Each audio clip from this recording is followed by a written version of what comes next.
Hey guys, what's up? It's Haley. Welcome back to my channel. I'm here with my husband Eran. What's up, guys? And baby Aaliyah. You guys met her in the last video and we're so excited to finally be able to share her with you guys after having some private time to ourselves because we were just really settling into parenthood. Basically, yeah, this whole video we just want to go ahead and answer all of your questions about everything about, you know, the labor, the postpartum, how I've been doing, how I've been feeling, because I did tell you guys I got a couple of injuries pushing this little baby out. It's just that there's so much behind the scenes stuff that I feel like people don't really talk about, or they kind of try to like hide it or make it seem a little bit more glamorous than it really is. I actually wrote down some notes of some things I wanted to cover and talk about that we've been getting so many different questions on. First thing I want to go ahead and talk about is our labor story. There's a lot of parts that I personally don't remember, so Eran is going to chime in and fill in all the details on that kind of stuff. She's got amnesia when it happened. Like, all she remembers is the first contraction until the baby coming out. Exactly. That's all. So for the weekend, Eran and I actually went to my parents' house. We were going to sleep there. And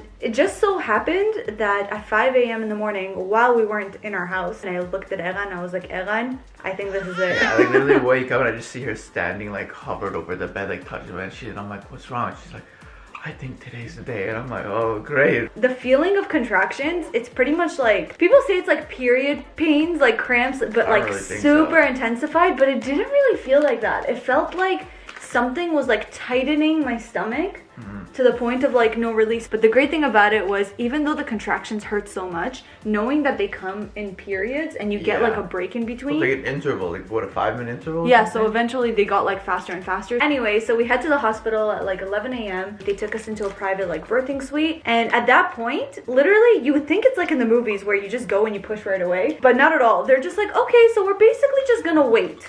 We're gonna wait for your contractions to become more intense. We're gonna wait for your water to break. Yeah. They didn't even really ask me if I wanted an epidural, but when they told me I was 6 centimeters dilated, we both figured like, all right, if you can get all the way here, then we can do it without epidural. Exactly. So at that point, I just decided not to do the epidural. I'm not going to say that there haven't been moments where I was just like, oh, I kind of really wish I did or I wanted to. I don't think you decided not to do it. I just think we didn't discuss it. We didn't discuss it. It was in the air, but nobody said yes and nobody said no. We just were like, let's just go with the flow and like see what happens. But that's kind of like the approach I wanted to take with this labor in general. At that point, we were just trying to manage my pain. A couple of things I did that really helped me with managing my pain. They had this like really huge like reclining bathtub, which was amazing. Then up until I want to say like 2 p.m. it was not so bad. Like Haley, me and Haley were cracking jokes. Yeah, I was still making jokes between the contractions. Like I was still okay. Like the contractions were very painful, but in between I was like totally fine. I feel like once you start laying down like on the bed, I remember that my contractions got really painful. Yeah, really she was just getting very tired and like her lower back was killing her. To like massage. Yeah, like my every lower she back. would be like, and it's going, okay, and I'll come behind. I'm like massaging and I'm like pressing. She's like, press it, and I'm like pressing. I think it's called back labor. Yeah, not everybody has it. It went all the way like to her lower back. So people don't know this, but your water doesn't actually break like in the movies, like a splash when you run to the hospital. We just came to the conclusion like maybe they should just pop my water for me. At that point they did, and it was such a relief of pressure. But the catch about doing that is that it brings on the contractions a lot faster and a lot more intense. It was so cute. She was like, I don't even know how to push. Like how much it was like to go to the bathroom, and there's certain ways you have to do it. Like you need to push through your stomach down there, and at some point Haley was pushing through her face. She was like, you know, and they're like, honey, you're doing a good job, but you need to breathe through your core. Bring it to the core. She was just so tired. She's like, I can't. They were tired. She's like, I can't. It was just so exhausting. It was I felt so bad, babe. I felt so bad for you.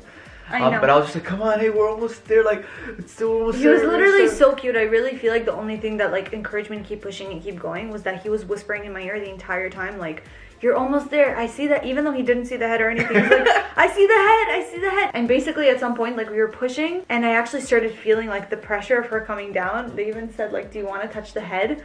And I was just like, okay. And then I literally went down. I touched her head. Yeah. And that was like the craziest thing. And that's what motivated me, I think, to like push her out to the full. Once the head was out, it was one push and we were done. Yeah. You know? But the craziest thing is that I asked Eran, I was like, oh my god, like that felt so long. How long was I pushing for? And then they're like 20 minutes.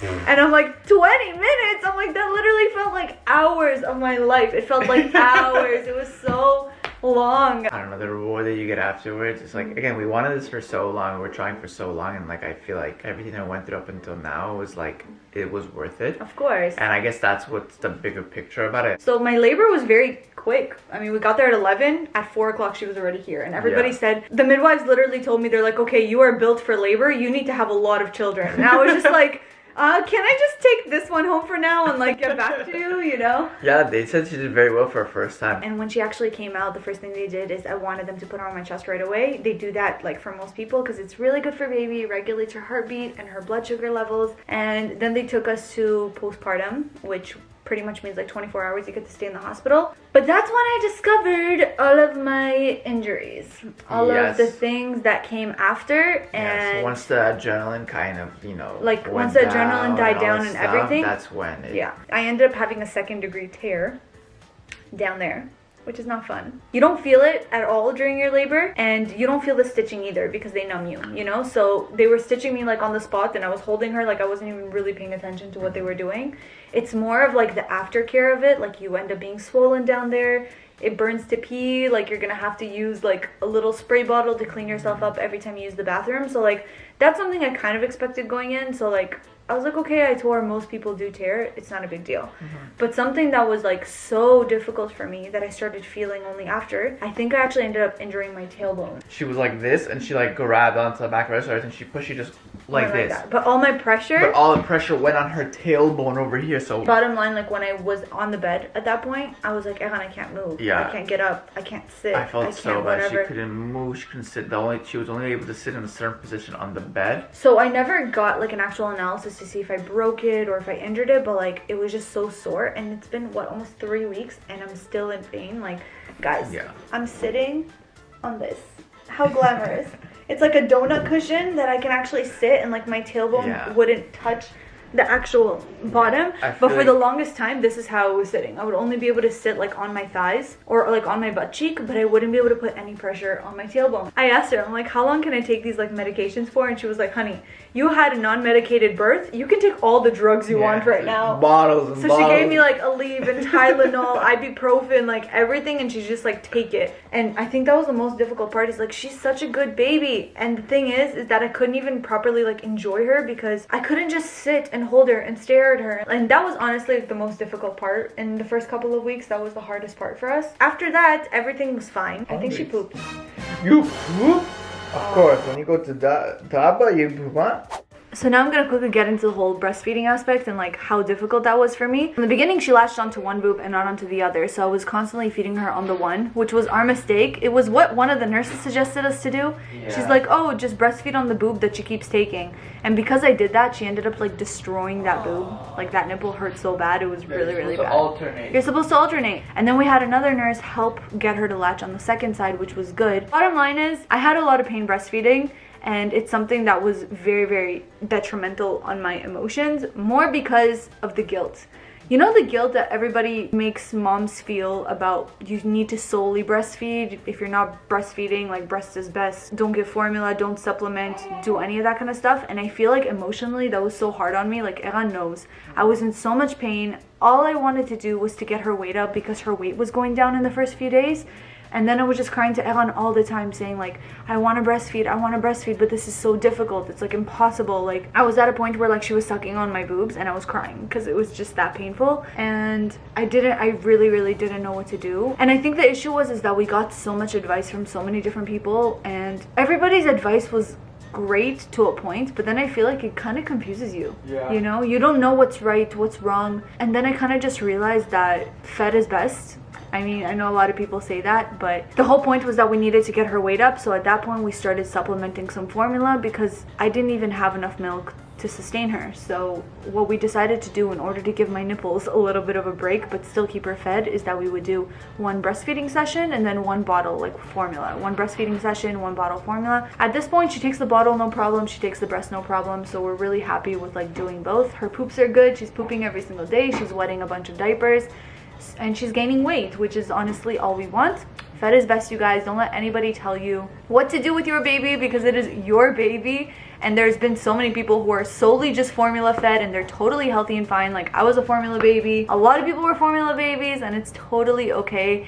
And I think throughout this whole experience, if there's anything that we learned, is that trust your own instincts as parents, because you know what your child needs best. So bringing her home, we right away knew that she was like a very good baby. Like, even in the hospital, she wasn't crying unless she was wet, unless she was hungry, or she needed to be burped. Like, those were the only reasons as to why she would cry, right? Yeah. She wouldn't really cry for any other reason. Eran would always come in. Every single time I would wake up to feed her, he would wake up with me instead of making me do it alone. Even though I'm breastfeeding and he's kind of like useless in terms of feeding her, he was so helpful that he would pick her up and bring her to me, and then he would move her, and then he would burp her. Everything that required me to get up, like, he would do. So I spent the majority of the first week just lying down all the time. The great thing is that my midwives actually taught me how to breastfeed lying down, so I never had to breastfeed in a chair. I'm able to breastfeed like lying down, which it's kind of awesome because now I can like just watch shows and chill with her, and like she's eating and it's all good. Our shifts right now are pretty much, we feed her every 2 to 3 hours. She could go 3 to 4, but she's like a hungry baby. She always wakes up a little bit earlier for her feeding. And at nighttime, I pretty much feed her at 12 o'clock before I go to sleep. And then I go to sleep, and Eran lets me sleep for the full 6 hours. So he wakes up at the 3 a.m. feed, he gives her some formula, and then at 6 a.m. I would wake up with her and give her breast milk again. So we do alternate, but because we both work from home, I am so lucky that I have a husband who works from home. And I can understand that there's some moms who do this totally alone because their spouse like is at work 9 to 5, and like, kudos to you moms, you guys are such super women, because it is not easy at all. So going forward, I want to give a quick update on like YouTube going forward. So first, I really appreciate all of you guys sending me so many messages. Even before I had Aaliyah, everybody was like, you're 9 months pregnant, like you should take a break, like don't feel obligated to post. But like, I was still feeling so good that I was like, why not post if I'm feeling good and everything? Right now I'm getting a lot of comments of people being like, when are the fashion videos coming back, when are thrifting videos coming back, all that kind of stuff. And while I know that you guys are so eager, and I'm so eager to get into that stuff again too, you do have to understand that I just had a baby. It's such a huge adjustment curve, like adjusting our life to this. This is something that like every couple hours I have to be back with her. So yeah. Leaving the house is a challenge right now. And then on top of that, you guys have to consider COVID is still a thing. And I think going to thrift stores just for the sake of thrifting and finding that kind of stuff, like it's not a priority right now to possibly put myself and put my baby at risk. Like, yeah, do you know what I'm trying to say? For the first month. For the first month, you want to kind of like let her immune system grow a bit, let her grow a bit. And I hope that it's okay, because this is something I was like getting really emotional about and crying about a lot, because you guys are like my family. I didn't want to disappoint you all, but I just hope that you guys can just be a little bit more gracious and understand that we need a little bit of time. So that being said, I'm still going to be posting in the next couple of weeks. It just may not necessarily be like leaving my house and doing these huge dramatic thrift trips, you know? Yes. But I'm still gonna do stuff. I have like some fun online thrifting videos coming up and like other stuff like that. Yes. So wanted to let you guys know about that. But thank you so much for the love and the messages. Everyone's been so great and supportive. I just wanted to like officially say that. But anyway, thank you guys so much for watching our little update. Did want to quickly regard, yes, she is Eran's twin. That was like the #1 comment on the video and on the photos. We got strong genetics on my side of the family. I don't see any of myself in her at all. But they say when you really, really love your husband, you make children that look like him. So there we go. You are daddy's girl. So with all that, we love you guys so much. Thank you so much for watching, and we cannot wait to see you in our next one. Bye.